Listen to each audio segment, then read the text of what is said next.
Only if we misunderstand the battlefield. Our face masks, no big deal. By Alan Stevo. An uncountable number of men have told me they would have been a better fit for caveman days, for they are true brutes and alphas who would glory in destroying lesser men with their muscle. On top of that, what a ladies' man they would be in that era. An uncountable number of men have told me they'd be better in the days of King Arthur, because they are noblemen who would courageously ride into battle and court women of virtue.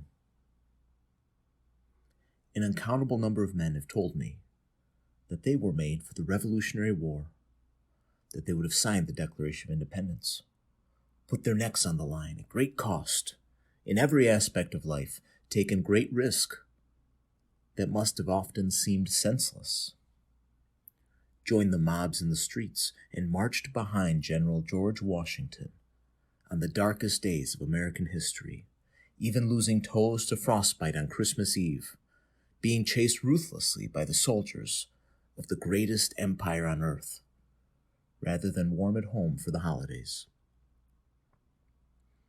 Yet the same men won't refuse the face mask. Not a one of them. We don't live in those times. We live in the present. Every era comes with its pitfalls and blessings. Americans are unlikely to ever see a battlefield again the way we know from history. The war is hot. The war is on. The war is not for this valley or that town, this river delta or that munitions plant. The war is for your mind, your family, and your home, all of which can be conquered by conquering your mind. Every time you wear their mask, you lose a small battle, even if your nose just pokes out, even if just around the chin, even if it has a pithy phrase on it, even if it's just to get through the door. I'm not asking you to storm Omaha Beach. I'm not asking you to spend your Christmas in a fetid French trench. I'm asking you to fight the battle in the here and now. The smallest, most concrete victory is available to you at every face mask compliance checkpoint. You choose each time to lose or to win. Everyone can win. Every time. I'm in the most locked down place in America and never ever wear a mask for any reason. There's no legitimate excuse to do otherwise. What's your excuse? History seldom repeats. History often rhymes. We're in the midst of great war of our era, and this is a win that is within easy grasp. The face mask is but a first stage, a first step. If you can win those minor skirmishes, you can win far greater battles for your mind. If you lose those minor skirmishes by refusing to fight, you won't be winning the bigger battles. Vaccines, chips, depersonizing, camps, slavery, and the like. Now is the stand to take. Each time you wear a mask, you make it even more tenable for you to wear it the next time. You normalize it, and you normalize far worse. And shame on you if you have children, because they're watching you. Bravery used to be a thing men showed for their children. Now bravery is a thing men refuse to show because they have children. The battle is right here, right now, right in front of your eyes. And you're not just sitting at home in bed asleep.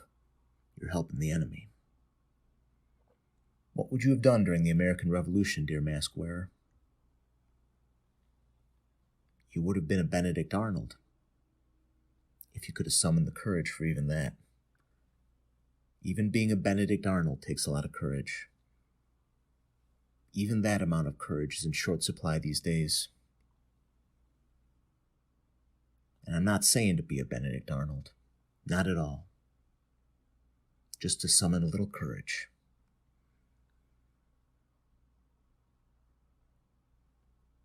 And oh, does it get easy to summon more and more Once you get a taste for it, being decisive and committed is often enough to accomplish great feats.